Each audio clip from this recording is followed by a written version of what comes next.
പത്തനംതിട്ട കോന്നി കല്ലേലിയിൽ വീണ്ടും കാട്ടാന ആക്രമണം. ഇത്തവണ GJM UP സ്കൂൾ പരിസരത്താണ് ആന എത്തിയത്. ആന സ്കൂളിന്റെ സമീപത്തെ മതിൽ തകർത്ത ശേഷമാണ് കാട്ടിലേക്ക് മടങ്ങിയത്.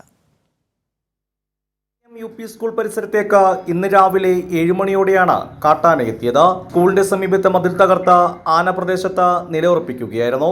കഴിഞ്ഞ ഒരാഴ്ച സ്കൂളിന് സമീപത്തുള്ള ഒരു വീടിന്റെ ഗേറ്റ് തകർക്കുകയും ഇന്നത്തെ ദിവസം രാവിലെ 7 മണിയായപ്പോൾ സ്കൂളിന്റെ മുറ്റത്തുകൂടി ആന സമീപത്തെ കയ്യാലയെല്ലാം ഇടിച്ചുകൊണ്ട് വെളിയിലിറങ്ങുകയും ചെയ്തു.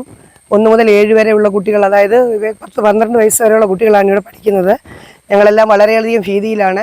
മലയോര ഗ്രാമമായ കല്ലേലിൽ കാട്ടാന ആക്രമണം രൂക്ഷമാണ്. ഇത് ജനവാസ മേഖലയാണ്.